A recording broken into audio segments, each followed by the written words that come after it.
สบายดีพี่น้องเมื่อสุขูสุขคนพี่น้องสบายดีบรรยากาศยาม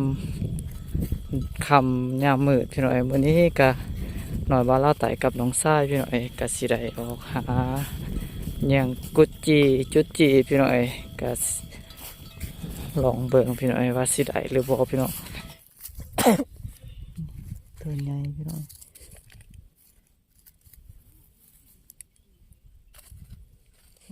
ใหญ่พี่น้อยผ่านการเยื่องจุดจีขึ้นนี่พี่น้อยกับบได้ทายตอนกลับพี่น้อยกับเมื่อทายตอนเสาร์มื้อนี้สิได้อ้อมพี่น้อยพี่ก็ได้หลายเติบพี่น้อยประมาณเกือบอันนี้ได้ปองหนึ่งพี่น้อยพี่สบายดีพี่น้องเมื่อสุขูสุขคนพี่น้อยสบายดีบรรยากาศยามค่ำยามมืดพี่น้อยมื้อนี้ก็หน่อยว่าเราไต่กับน้องทรายพี่น้อยก็สิได้ออกหาหยังกุดจีจุดจีพี่น้อยก็ลองเบิ่งพี่น้อยว่าสิได้หรือบ่พี่น้องก็ล่างมือแรกพี่น้อยมื้อนี้ก็สิได้เริ่มลองเบิ่งพี่น้อยว่าสิมีหรือบ่ทำส้มก็มาลุ้นเบิ่งลุ้นส้มน้ำกันเด้อพี่น้อยก็ขออภัย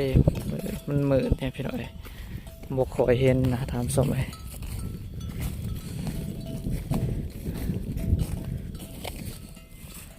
มันสิมีบ่เลยเตียดเสียมดินี่บ่ได้เอาเสียมมาพี่น้อย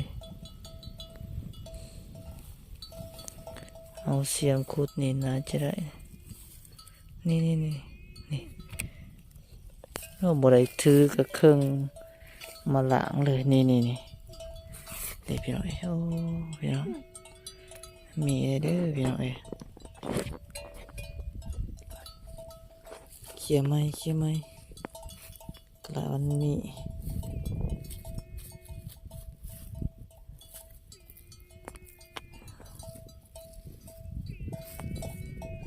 ย่ามนี่มีบัทันลายพี่น้อยมาเบิ่งบนนี้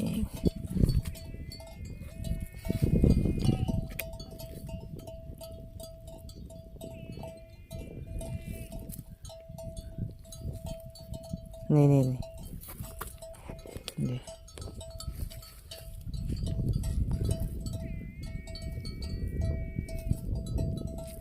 ควายก็หาเมย์พี่น้อยห้องหาเมย์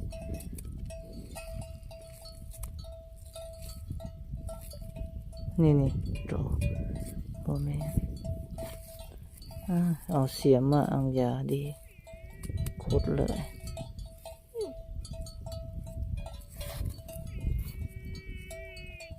บ่เห็น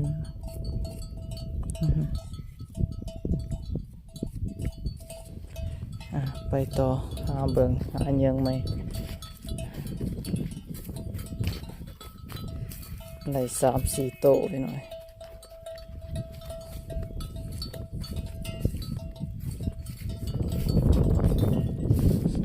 อยู่หายอยู่หน้าพี่น้อยลมพัดเย็นทำส้มเลย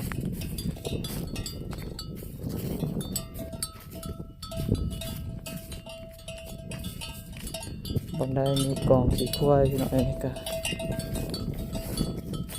มาเบิ่งพี่น้องตัวใหม่พี่น้อยตัวเก่านี่มันบริเวณนี้เดี๋ยวนี้น่าจะเนียนทำส้มเลยแต่บ่รู้ว่าแห้งแล้วหรือบ่พี่น้อยตอนนี้ยังใหม่อยู่พี่น้อยฝนบ่ตกพี่น้อยแต่ว่าฝนตกน่าจะมีพี่น้องนี่ตัวน้อยตก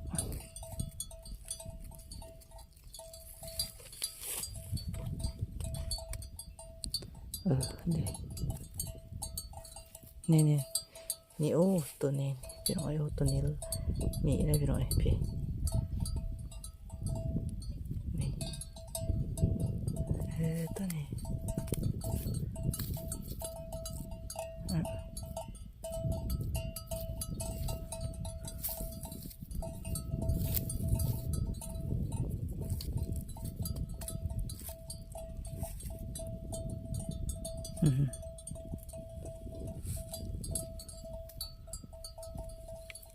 นี่นี่พี่น้องหาก็ได้เท่านี้พี่น้องมันบ่ทันหลายพี่น้องถ้าว่ามันฝนตกแล้วแห้งแบบว่าฝนตกหลายนี่มันก็สิมีพี่น้อง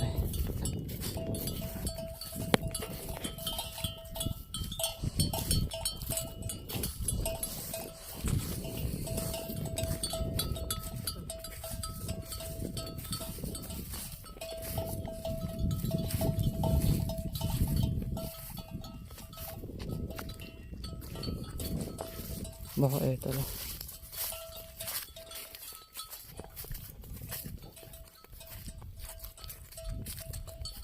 ง่วงควายก็หากินหญ้าพี่น้องกลางค่ำกลางคืน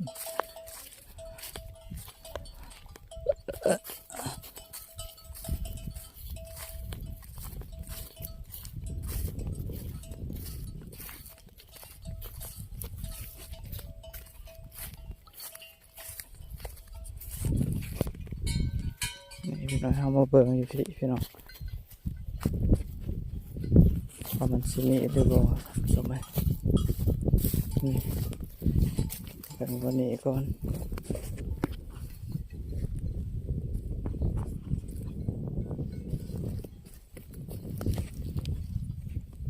พี่น้อง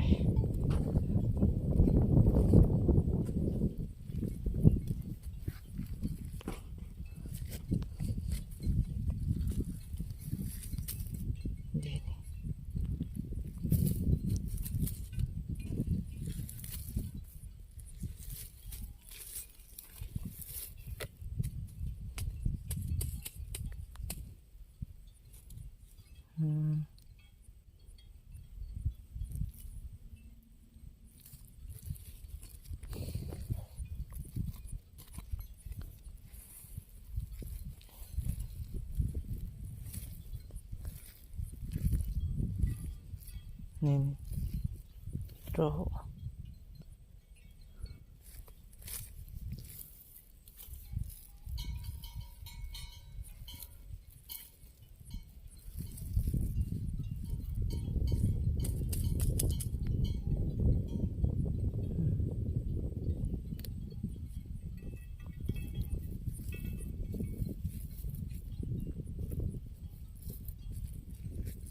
พี่น้อยบรรยากาศดีครับพี่น้องลมพัดเย็นพี่น้อย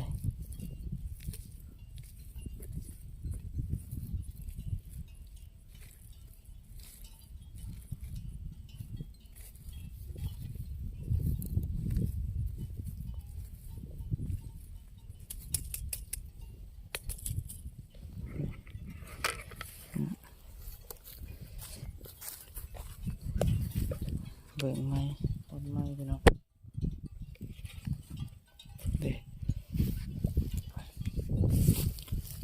เด้นี่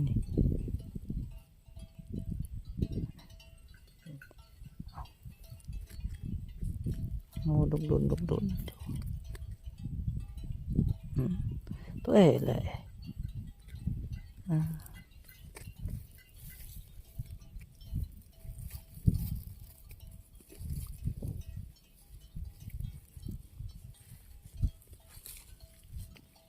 นี่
นี่แบบนี้นะ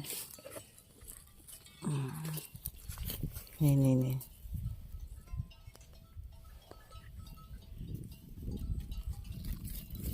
มันแดดแห้งลายพี่น้อยแบบว่าเฮ็ดให้ขี้ควายมันจนแห้งทางนอก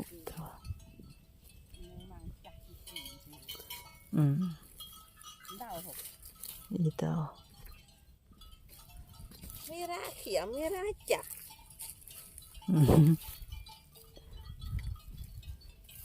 กัดอีเต้า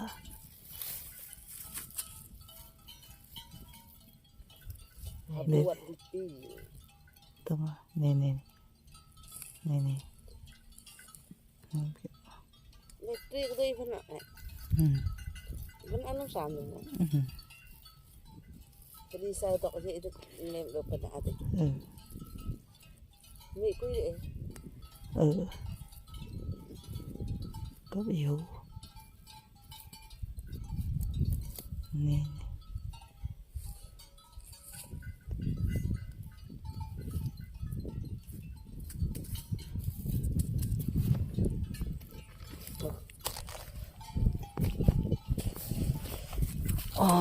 เด็กตัวนั้นเนี่ยนี่ขี้กระเลยตรัมปนกตัวก็นุ่งรุ่นตราไอ้ต้องบิกินี่ไอ้บวชบาดหาบวชดิตีไปนะหานี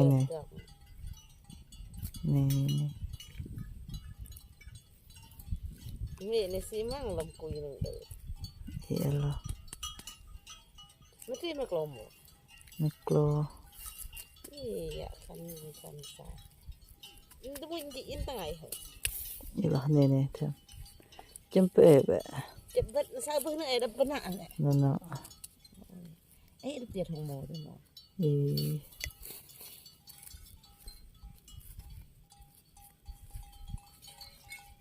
คนแก่เงี้ยน่าลำยืมนี่ไอ้ส่วนอยู่เนี่ยเอาเถอะ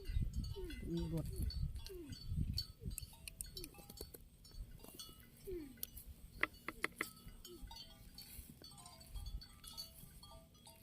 ก็แม่ก็ปูตูหกไอ้แม่บดไอ้บึกอ่ะ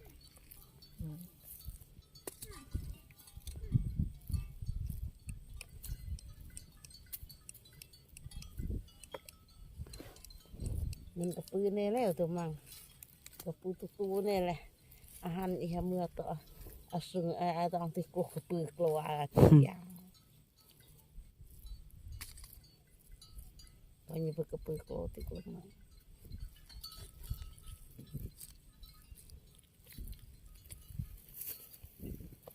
ต้นงานอะไรจังต้นงานนี่กล่ะอีอันให้ตื่นโห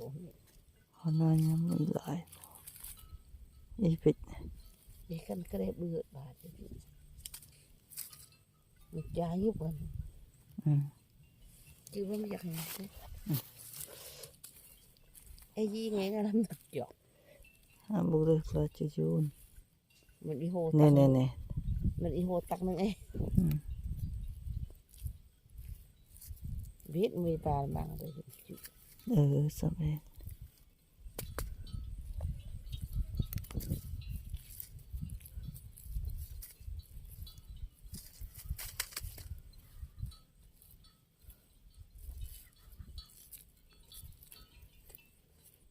นี่ที่เนมคิดยาลนะตาเนี่ยทำนี่แหละมันเที่ยวเจอคิดยานั่นเป็นป้าแม่งอะไรจอกที่ตีว่าที่เจอกับเที่ยว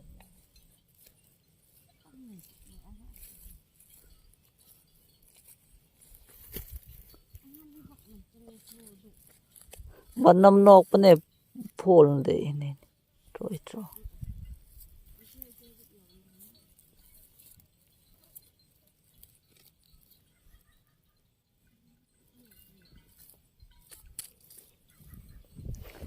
ตัวนี้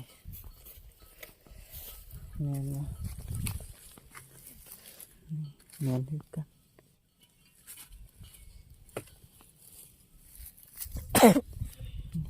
ตัวใหญ่พี่น้อง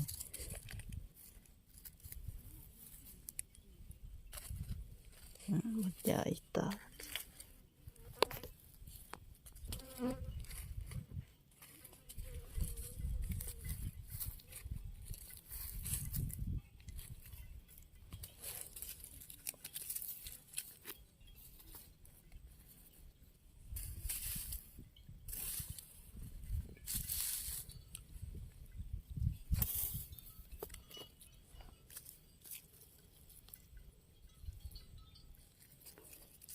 นี่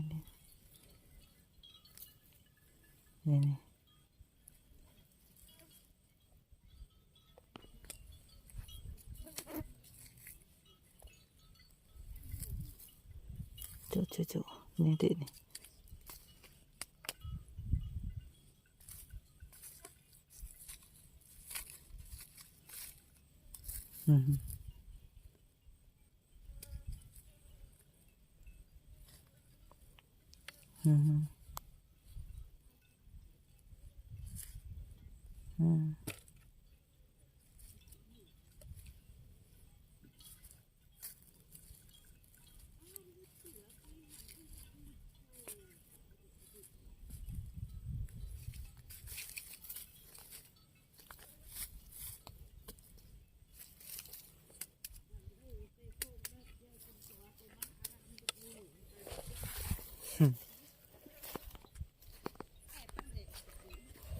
ห้องอะไร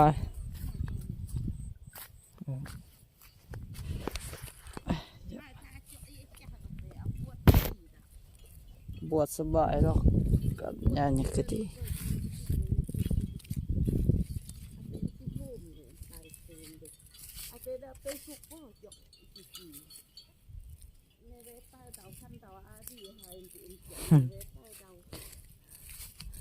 กันเท่าใดล่ะตายบิด